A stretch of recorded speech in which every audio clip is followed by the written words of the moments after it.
The door clicks shut behind the suspect, and the room feels smaller. The air is heavy, with unspoken words. The suspect sits, trying to merge with the chair, as if becoming part of the furniture might hide the truth. The interrogator, calm as a still pond, watches with a quiet intensity. It's a performance, but only one of them knows the script. The suspect shifts slightly, adjusting posture just so. It's meant to appear relaxed, but the effort is almost palpable. A pause, a deep breath. The first words emerge, but they hang awkwardly. There's an over-explanation of a simple morning routine, peppered with unnecessary details. A nervous laugh punctuates the ending. This isn't random. The brain, both interrogators and ours, is attuned to these subtle cues. It's less about what is said and more about the symphony of hesitations and corrections. The suspect corrects a sentence midway, a common human error, but here it feels forced, like a puzzle piece, trying to fit where it doesn't belong. The interrogator makes eye contact, a gentle probe. The suspect meets it, but holds too long, almost defiant, yet too eager to please. Too much eye contact can be just as revealing as too little. It's a dance, and the suspect is stepping on toes. What's happening here is simple. The mind detects patterns. It's instinctual, rapid, like flipping through a mental Rolodex of human behavior. The suspect's narrative is peppered with micro-shifts, each a tiny beacon, drawing attention to what's unsaid. The room is still, but the air crackles with tension. The suspect, despite the calm facade, is a cacophony of subtle signals. No accusations yet, but the internal alarm bell is silent no more. Something is off. In the dimly lit room, time seems to stretch and contract.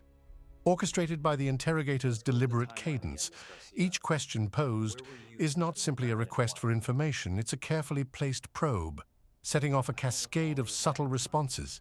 The subject, unaware of this intricate dance, offers answers that become data points in an ever-evolving psychological feedback loop. What's happening here is both simple and complex. Every answer is analyzed for more than just content. Timing plays a critical role. A quick response might suggest a rehearsed story, while a delayed one could indicate fabrication in progress. The interrogator notes these variations with quiet precision, adjusting the rhythm of their questions to maintain control. Silence is another tool, wielded with intention. Allowing silence to stretch can be unnerving. It encourages the subject to fill the void, often leading to over-explanation or inconsistent details. This isn't random. It's a controlled pause, a strategic opening for the subject to reveal more than they intended. In this environment, repetition becomes a mechanism of subtle pressure. The same question, asked multiple times, may yield slightly different answers. Each variation adds another layer to the puzzle. This is how the interrogator guides the subject's behavior, not through force, but by steering the conversation ever so gently. Inconsistencies are like breadcrumbs, leading to the truth. The interrogator watches for discrepancies, those small shifts in narrative that might signal deception or uncertainty.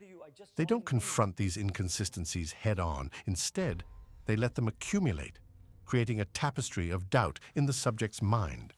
Pressure builds incrementally as the subject starts to realize their story isn't seamless.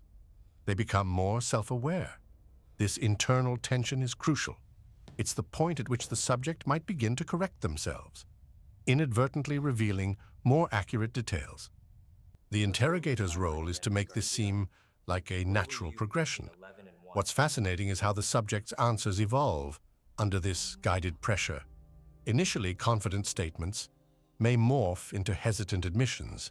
The interrogator's calm demeanor contrasts sharply with the subject's growing uncertainty.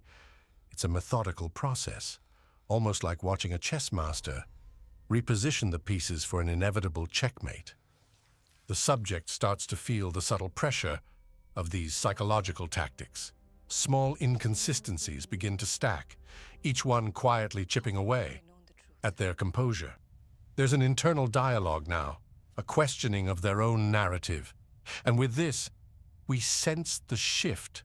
The game is becoming more layered, the stakes higher. This is the art of interrogation, a real-time psychological feedback loop, where each move is calculated and every reaction is significant. As the subject grapples with their own narrative, they inch closer to revealing what they might have preferred to keep hidden. The tension mounts, quietly but surely, as we transition into the next phase of this unfolding story. As the pressure mounts, the subject's mind becomes a cacophony of competing thoughts. Each word, each gesture, is scrutinized under the invisible microscope of observation. The intent is to appear natural, yet the effort to maintain this facade becomes its own kind of betrayal. This isn't about forcing truth from the lips. It's about watching the mind under pressure, where the real story unfolds. The more one tries to control every nuance of their behavior, the more signals they inadvertently produce. It's a paradox of self-control, where the act of containing reveals more than it conceals. The subject, in an attempt to project calm, begins overthinking every move.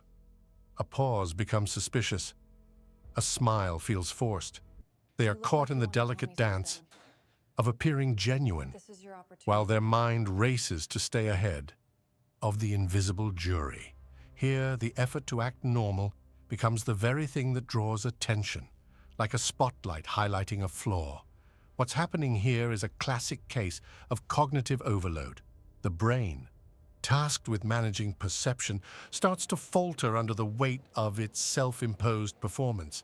It's not the lie that gives them away. It's the struggle to weave the perfect tapestry of truth. This scenario isn't confined to interrogation rooms. We all experience this in everyday situations. The meeting where we try too hard to impress. The social gathering where we aim to fit in seamlessly. The more we obsess over controlling how we're perceived, the more our true feelings seep through the cracks. The realization dawns slowly, like a quiet whisper in a noisy room. The key isn't in suppressing our nature, but in understanding it. We are often our own worst critics, our minds crafting barriers that paradoxically reveal our deepest truths. In the end, the subject's internal battle becomes a mirror reflecting the universal human condition. It's a reminder that the quest for authenticity isn't about perfection. It's about embracing the imperfections that make us human. And so, the narrative of control loops back to its origin, an unresolved enigma of human behavior. The more we try to direct the script of our lives, the more we realize its unpredictable nature. Perhaps, in letting go, we find the closest semblance of truth.